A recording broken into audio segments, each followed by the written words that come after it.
Doug. Welcome to this episode of the Doug Sanquist Podcast.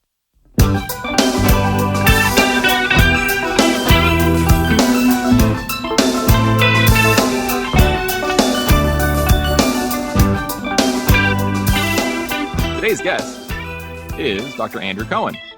Hey, Andy. Thanks for joining me today. Good. Good. Pleasure to be here. All right. Cool. And I do recall that it is your birthday today, so thank you for joining us on your birthday. Happy birthday. Thank you very much. That's pretty cool. 37 years young, I'm guessing? Well, if you add about 11 years to that, it'd be a little bit closer. Okay. All right. We'll go with 48. So you're young 48. So happy birthday. And as with all of our guests, I don't have a bio, and I haven't read your bio. That's the goal of this podcast, is to figure out your biography. You okay with that, Andy?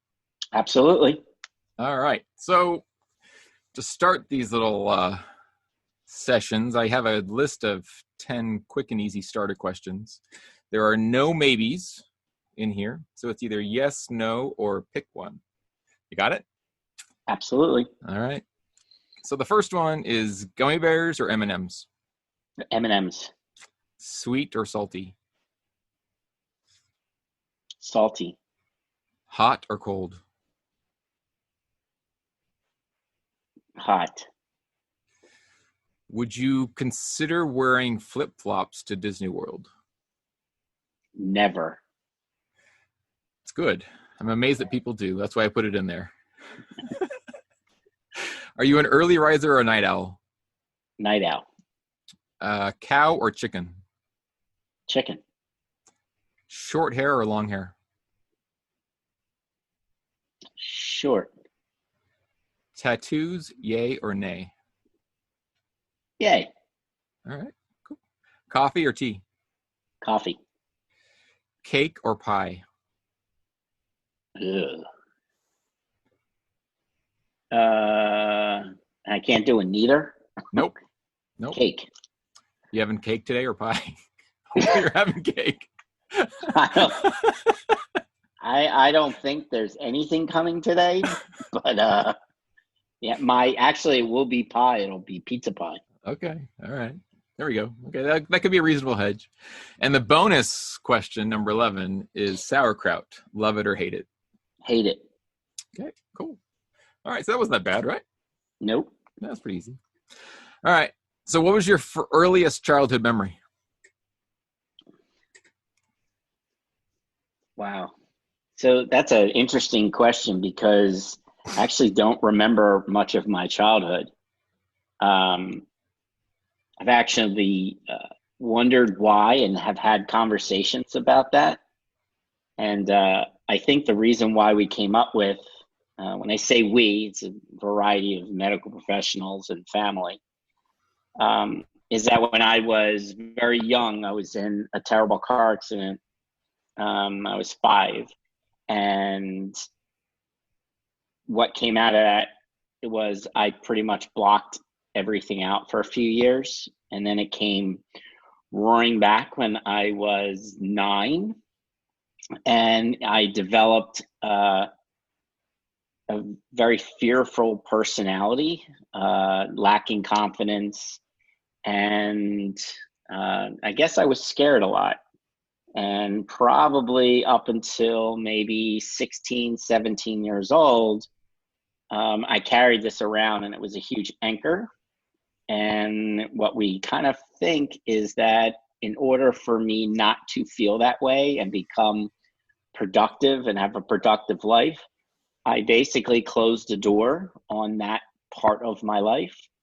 And I think that's the reason why I don't remember pretty much anything before my junior year of high school. So I don't really have many memories unless if someone is telling a story, and maybe I'll remember something, or if I'm looking at a picture. But to come up with just a memory of my childhood, I actually don't have any. Do you remember the accident? I do. What happened was we were driving home from my grandparents, and a driver went through a red light and T-boned us. And my parents were injured so badly that they didn't even wait for an ambulance. They took us in a police paddy wagon to the hospital.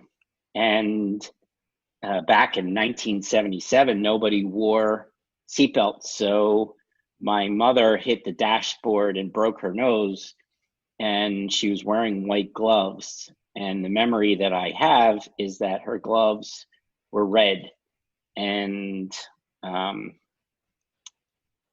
she couldn't help because they had her on the gurney, and my dad was between my sister and I in the back of the paddy wagon, and he couldn't talk because his ribs were fractured pretty badly.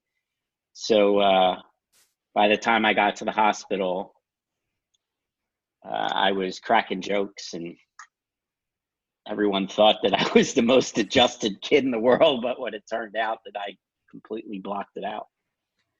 So that was a bad day when that came back. You just tried to repress that, right? Oh yeah, I did a very good job, about 4 years. So what turned the light on at 9? I remember you said that they, you had some anxiety issues at 9. Was that the reason what happened? That's where it came back. So I was playing under the kitchen table, and my parents were drinking coffee, and I saw my mom's scar on her leg. She had a pretty extensive fracture. And I said, "What was the scar from?" And she said, "The car accident." And I said, "What car accident?" And my parents looked at each other and they kind of whispered, "Oh no." And then about 3 nights later, I started having terrible night terrors, where I couldn't go out, and it was a pretty difficult period. How long did it take you to figure that out? Let's see, I'm 48 today, so 47 and a half years. It's a work in progress? Yeah, it is. There were periods of time where it would surface, and it made it very challenging to deal with whatever challenges were in front of my life at that point. So, for an example, when I was in dental school, it was very hard for me to work on patients because I was afraid of hurting them. So thankfully, I was able to, get some help from a psychiatrist, and was able to work through that. And then it would rear its head as a different challenge in life came up. So, I've found that I'm someone who believes that talking with people and trying to better yourself is always something that we have to work on all the time. And I'm a pretty big fan of that. So pretty much had a lifetime of some good positive therapy that has made me into who I am today. Have you had any other accidents that on top of that, or is that that have, have you been able, I guess what I'm asking is, any other significant events like that have piled on top of that event? No, nothing on that level. Mm-mm. So I guess do you have any memories of your childhood summers? Do you have any positive memories of those at all? Or are they all just kind of blocked out?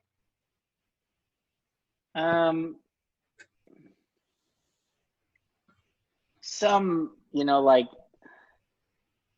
I know we used to live down the Jersey Shore, and I have a blurb of a memory from here or a blurb of a memory from there.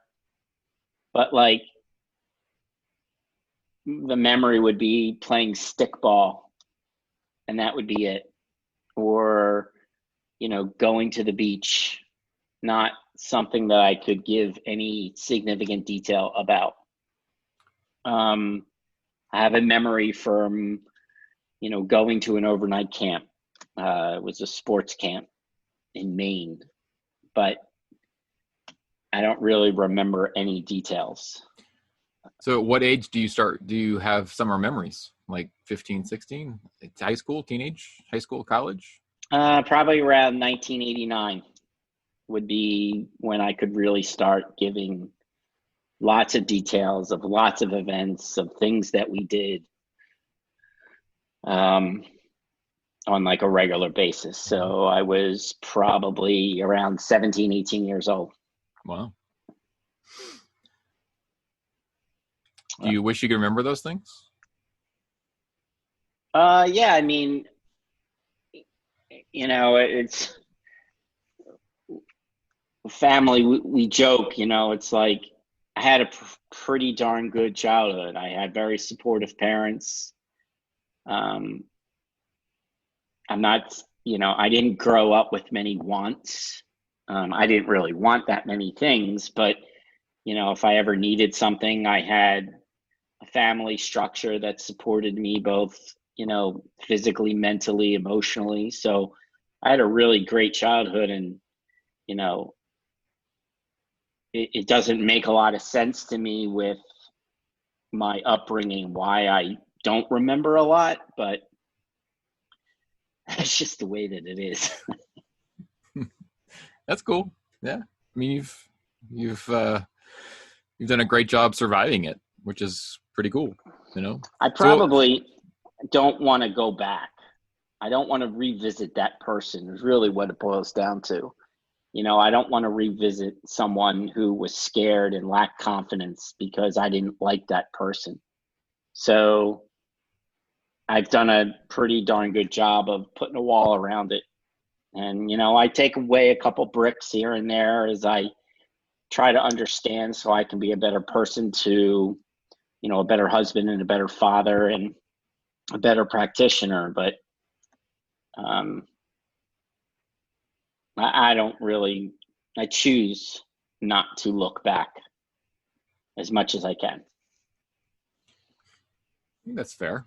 I think that's a something that we would all probably try to do. So what was your first job? My first, it's funny you say, I do remember that. All right. I was a paper boy, and down the shore. And on rainy days, my father would drive me around to the houses that drop off papers. So I think I was the only paper boy in the history of the America, in the world, that was driven around in a Mercedes Benz delivering newspapers. Did you have when he didn't drive you around? Did you have the bicycle with the bags on there stuffed I full? did. I did. I didn't have that many. Yeah. That many households that I had to deliver papers to. It was probably 20, but it was challenging. I was a little kid. Then after that, I worked at a sports apparel company outside Philadelphia. That was a lot of fun because it just got me to, I was working with like T-shirts and hats and stuff like that of all the sports teams. And then I started being a camp counselor for the summers, and which I did up until I was in dental school. So that was a job, but it was more like I got to have fun all the time. Right. Because I was outside. I always wanted to be the paper boy with the fill, on my bicycle. I never did it, but I always thought that would be pretty cool to stuff the bags on my bike and ride around, throw them at the. It gets old quick when it's 100 degrees in the summer. Yeah, or raining. Yeah. Was growing up was going to college always a given? Yeah, education was always stressed at a very early age. I wouldn't even have thought of not going to college. And then how did you choose what path to take? Well, I went into college thinking that I was gonna go into orthopedic surgery and sports medicine. I had actually kept that through the application process of medical school. However, while I was applying, I started dating my future wife, and in deciding, I kind of started to feel like if I went into orthopedics, what kind of family life would I have, which was very important to me. I had shadowed an orthopedic surgeon, and I remember that when he was writing my recommendation for medical school, his wife had called and she said, "What time are you coming home tonight?" And he said, like 11 o'clock. And I go, 11 o'clock at night? And he said, "Yeah." And it was kind of like, whoa, I can't believe it. And I grew up with my father always used to coach my sports teams, and I wanted to have that opportunity. So I walked out of there and with my recommendation in my hand, and I called my dad and I said, "I don't think I want to do this anymore." And he said, "Well, you've wanted it for a really long time. Why don't you just apply and, you can make your decision later on." So I ended up taking the MCAT, and 3 weeks later, I took the DATs for dental school. I applied to both. And then I figured, you know what? Wherever I get into, that's where I'll go. And it turned out I got into both. But I decided to go to dental school, which, looking back, was the right choice for me, absolutely. Anything that you, sounds like it was a great decision for you. But do you have any regrets or wishes that you maybe have from the other side of from orthopedic school, like or medical school? Do you ever wish that you had maybe like gone down that road just thought about it? I mean, I know it's a good decision now, but I butchered that question, but that's okay. No, I understand where you're, and hopefully I won't butcher the answer. In the process of, so the reason why the decision was difficult for me had nothing to do with medical or dental school. It was because I thought I was taking the easy way out by going to dental school, which is hilarious looking back because it's anything but. And that was something that I always used to fight against, that I always thought I was taking the easy way out. But what I learned is that I was not built for medical school, especially because of the trauma I had when I was younger. I think it would have destroyed me to be with people who were sick. And I don't think, even to this day, I probably would have. I shouldn't say it like I'm going to say it, but I don't think I could have made it mentally, because I had such a hard time in my mid-20s with the concept of hurting people or being around people who were sick or hurt, that I think it would have paralyzed me from moving forward. And I think dentistry gave me the opportunity to still help people, to still care for people, which is very important to me. And yes, while I had to learn that sometimes in order to help people, you have to hurt them, I don't think in dentistry you're with those life and death situations as much as you are when you're in the medical profession. Now, who knows what I would have specialized in. When I was in dental school, I thought I was going to be an orthodontist in the beginning, and then it changed to a periodontist, and then I changed to wanting to go into restorative dentistry. So who knows where I would have gone if I would have gone in medical school. But the process of being with people and having to make life and death calls, I just, even now, I look at it, I just don't think I would have been very happy. Well, I know I wouldn't have been happy. And there's not a day that I regret the decisions that I made. It wasn't the right career choice for me. So what do you love about dentistry today?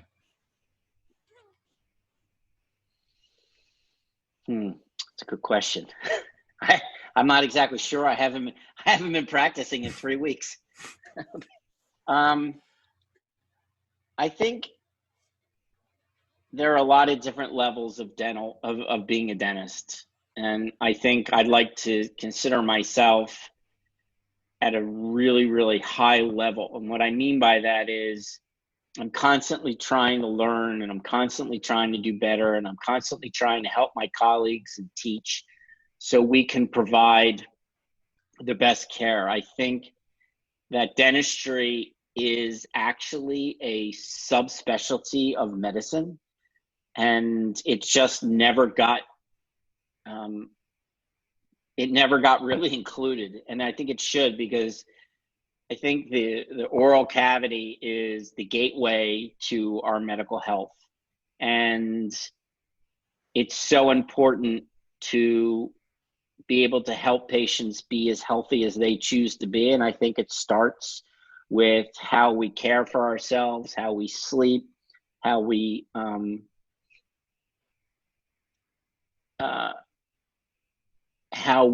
have the opportunity to help our patients live a better life. And there's another aspect of dentistry where you go in, you get your teeth cleaned, you get your teeth fixed. That part of dentistry is completely not appealing to me. And actually, I used to practice that way.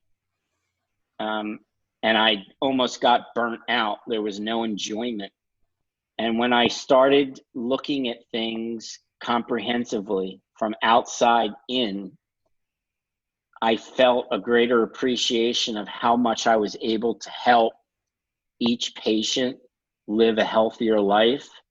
And that's what makes me so happy every day to do this. And you can customize your care based on each patient. If someone's not interested in that, okay. But I give everyone the opportunity to choose the care that they want. And I think that's something that's sorely missing in our medical field today. I think we've become too much like robots, and we don't take enough time to listen to our patients and look at things outside the box and say, hey, maybe if we look at this, we can make your life better here or there. And that's something that really drives me to help people as much as I can. So this is obviously not a question. This is a forward-looking question, which is not really the point of my podcast, but I'm going to ask it anyways, since we're in the coronavirus. Where do you see dentistry's future after we exit the coronavirus? Well, I'll tell you where I see healthcare, and maybe that will help answer the question. I'm not sure, because there's a lot of unknowns right now. I think the concept of corporate medicine has to change. I think that society has become too much about the bottom line, dollars and cents, and we've lost the willingness to talk to each person individually as a person, not just a number.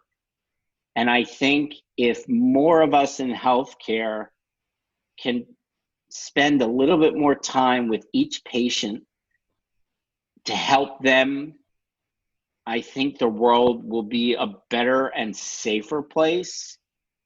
So where I think dentistry is going to be for me is really more of the same. For me, it's the way that I practice, which is looking at each patient as a person, trying to figure out what's best for them and doing it together. The patient has a voice and I have a voice, and everything else is pushed to the side. And then we figure it out together and go from there. And that's how I plan to come out of this. And that's the message that I've always tried to spread. I love that. That's great. So I'm going to switch gears a little bit. What do you do for fun? What are your hobbies? Uh, well, right He now, laughs. I don't have a lot of them. Well, right now, I would say I'm really into the Peloton because it's the only thing that I can do. Uh, so I am trying to get healthier for myself because I think that goes with my whole message. So I want to practice what I preach. Um, I enjoy photography, but not as much as I should, meaning that I need to take a little bit more time and actually get out there and shoot. Right now, I'm kind of hesitant, which I'm not sure. I think I know why, but I'm not sure why. Um, I Why? like to, Why? why? I was kind of hoping you weren't going to ask that. I don't like to do things that I can't do in my head that's perfect. So I get frustrated. And while I'm incredibly driven to become as perfect as I can, I sometimes have to get over the let's just see what happens and respect the process of going out, taking pictures, and learning can be just as much fun as going out and knowing exactly what you're doing in every situation because there's so many different settings. So I need to turn off my type A and just go out and shoot and enjoy shooting. But I sometimes, well, a lot of times I don't do that.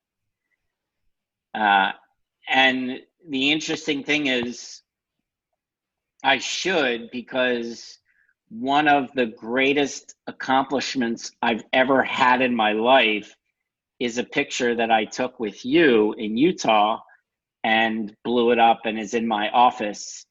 And there's a lot of joy every time I look at that picture. So, it doesn't make much sense why I don't get out and shoot more, but I'm working through that. As far as other hobbies, golf. And as strange as it may be, I love preparing lectures and learning more about dentistry so I can teach others. How have you allowed your career to benefit from your hobbies, or have you yet? Or do they, or ask another way, do your hobbies complement your career?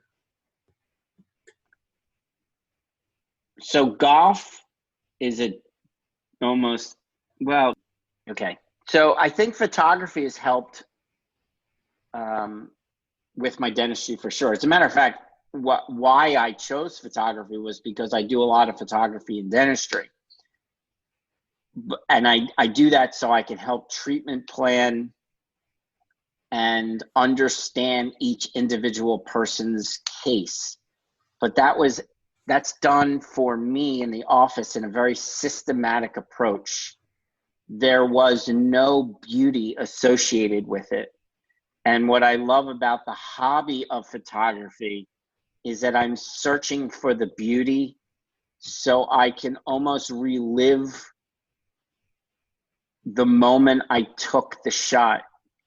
So the photo that I was talking about in Utah, I can close my eyes and think of lying on the rocks, looking up at the sky and seeing all the stars and the Milky Way and the arch. And it takes me right back there. So while dentistry kind of opened the door to photography, I think that's what photography gives me, is a greater appreciation that there's more to life than just our jobs. There's a lot to going out and being with friends and then being within nature and seeing more of the world. And that's something that I hope that I'm going to be able to do more of in the second half of my life. Like that. That's good. What would you consider your greatest success? Am I allowed to say my friendship with you? My greatest success. Well, number one, the obvious thing is my kids. But if I'm going to talk a little bit more personally, my greatest success is, I think, the work that I've done on me, which I've done a lot of work on me, to be able to go from someone who was scared to having the opportunity that I can help friends, colleagues, patients, and other dentists achieve or have the ability to find new things. And I love telling my story because I think my story is unique. I love telling people about the pain that I've had, and then the successes that have come and the struggles that I continue to deal with on a day-to-day basis, because nobody has it perfect. Every day is a struggle for everyone. Some days they're a little bit harder and some days are a little bit easier. But I look at where I am today and I'm so proud of the person that I've become. And I look forward to the person that I become down the road, because I know it's only going to be better. It's good. Any regrets?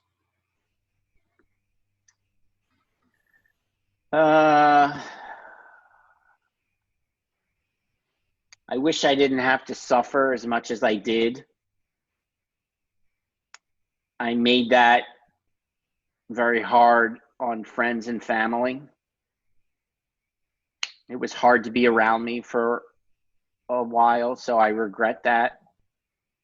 And while I regret it, it was also important to go through it because it made me who I was today.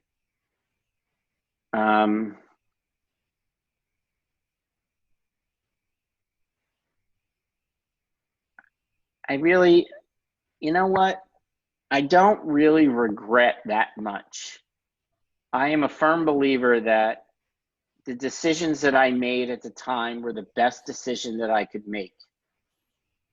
And when I learned that I could do things a different way, I made the choice to change. And I think that's something I try to teach my kids. There's nothing to regret. We make our decisions on whatever information we have, but there's nothing to stop us from changing. So no, I really don't have that many regrets. I just regret that I didn't have to struggle as much as I did. I love that. Makes sense. I love that idea of like, you make the decision with the information you have, and don't be afraid to change. I think that's life right there. I mean, that's how we're going to make it through, because, none of us should be held accountable for the decisions we made with the information we had. And I think that's pretty powerful right there. Well, I think I'm very fortunate that I have people in my life who are constantly teaching me, and we learn from each other and we talk about things in life, and they open new doors. And the more, it's like Google's my best friend. That's actually probably my favorite hobby, Googling, because I always want to learn, because if I learn something new, it can help me with something for tomorrow. It's good. All right. Another dark one. What's your greatest fear? Yeah.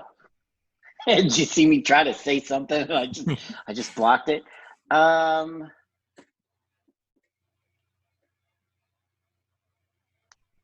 My greatest fear is, I'm afraid that I have been fooling everyone in my life, and I've gotten through with smoke and mirrors. And I'm afraid that story could be true. And that's probably my biggest fight every day, is this feeling that what I'm doing is real, or my humor and my good looks are faking everyone to think I'm more than I am. Does that make sense? Yeah. You don't want to be a fraud. Exactly. I'm afraid that's my biggest fear. I'm afraid I'm a fraud. Thank So you. why would you think that?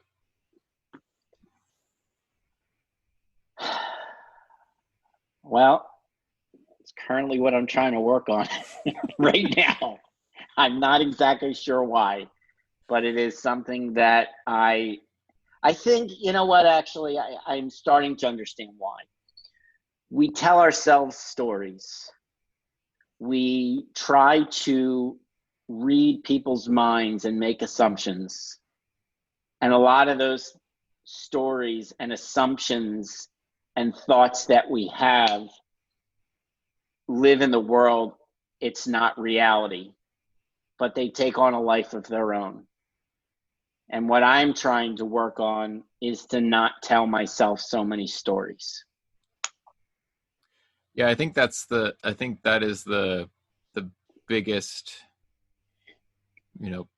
issue that's out there. It's seeing everybody on Instagram or seeing everybody, on the internet or Facebook and posting their trips to wherever. And I mean, no one's going anywhere now, but their new car or their new, wherever, and just imagining that they have it made, or that their life is so put together that they can actually go do those things. And I think what's frustrating in the world we live in now is that it's easy to look outward and actually not see all the scars, not see all the struggles, not see all of the other stuff that's living underneath the facade that they're projecting out there. And I think that's what makes life tough today, because none of us want to be that person who's just putting a front out there. I would agree with that. Yeah. I don't have anything to add to that. All right. So what would your current self say to your young self? Huh. Is that before or after I smacked the living daylights out of him? Calm down. Don't worry so much. It's okay. You're awesome. You're doing good. People love you. You feel like you didn't get enough affirmation as a kid, or you just don't remember it? No, I got a lot. But if 10 people told me that they love me and one person didn't, the other 10 didn't matter. The one carried way more weight. And now what I've come to realize is that the people who have negative things to say to you are only saying it because they're hurting inside. And it's just noise. So I try not to listen to the noise as much. I'm also very selective in the friends that I have now, and I try to surround myself with people who are additive instead of subtractive. And then it's a healthier way for me to live. I like that. So who are your heroes? Do you have any? My father, because he is a man of integrity and honesty and just doing the right thing. I'm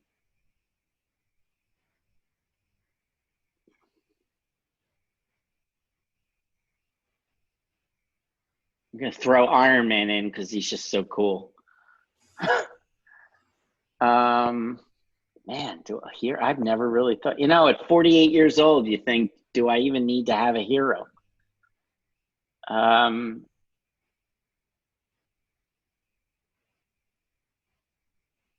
I think I'm just going to say my family, my father, my wife, my mother, my sister, and my kids. They're my heroes. I like that. It's fine. Yeah. So a little different angle. Who's your greatest inspiration? Still your dad? No. I mean, yes, he is a great inspiration.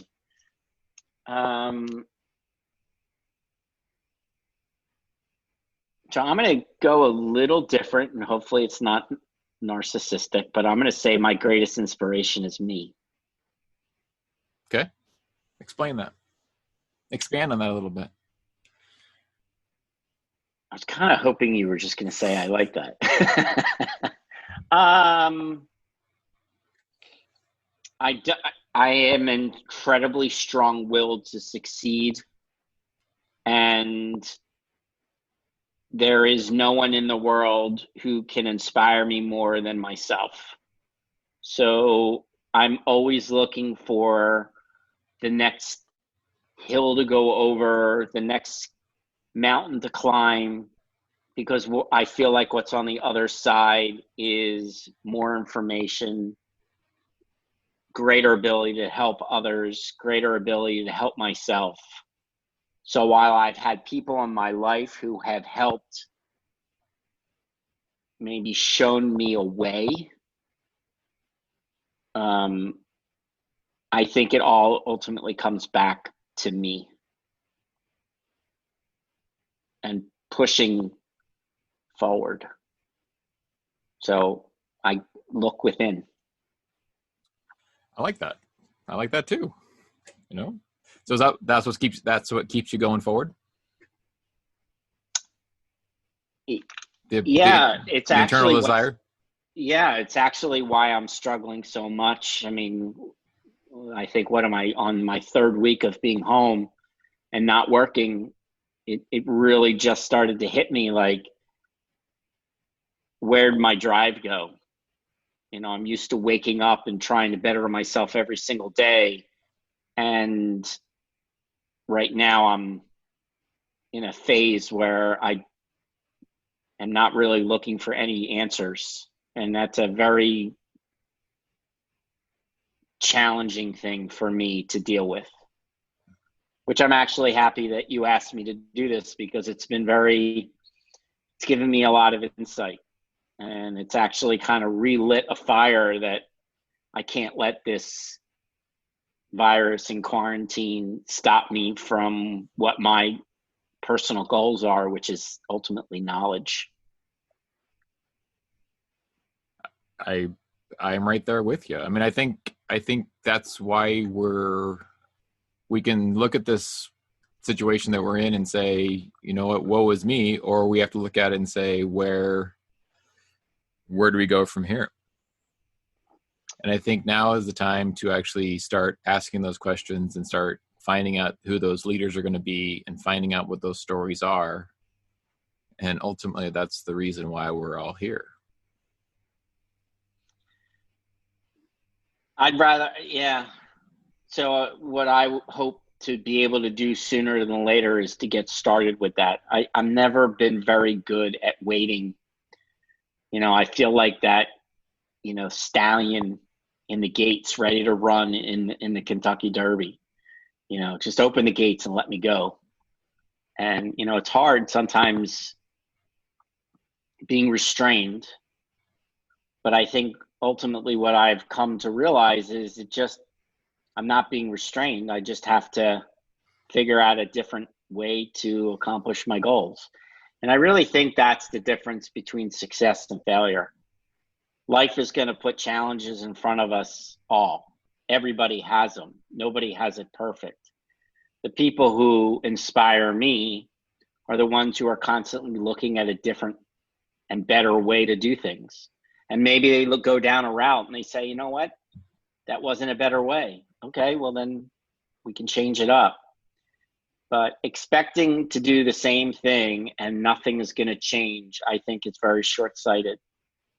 And so ultimately, I don't like the unknown, but it's just my next challenge to see what happens when, we all go back to work. And I'm sure healthcare is going to change from this, and however it changes, we'll adapt. And, there's only moving forward. Right. It doesn't really end. It can't end. Nope. Ending is giving up, and that's something that it's just not in my vocabulary. Yep. At this point. That's awesome, man.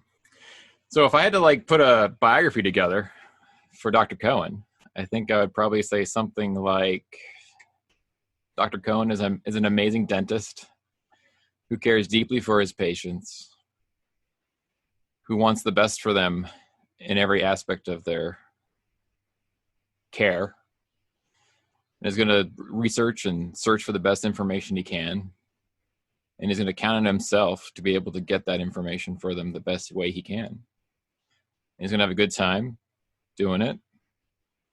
He doesn't really care whether he has cake or pie for his birthday. And he's a survivor, and he's made it, which I think is pretty cool. You know? I think that's pretty close. I like that. I think that's a pretty decent summary of where you're at, and I think it's a pretty cool message that's out there. You know, I mean, we all go through struggles. Every one of us has a blemish somewhere. Some are deeper cuts than others, but you know what? If you don't keep going and fighting, you're not gonna go anywhere, right? Nope. I think what would be interesting is, God willing, we can do this 5 years from now. Yeah. And redo it and see what has changed and where I am. That'd be pretty awesome. Pretty cool, wouldn't it? Yep. Let's count on it. So it's your birthday. So we got birthday 5 years from now. So we'll figure that out. That sounds good. All right. Be in my 50s. Thank you, Dr. Cohen.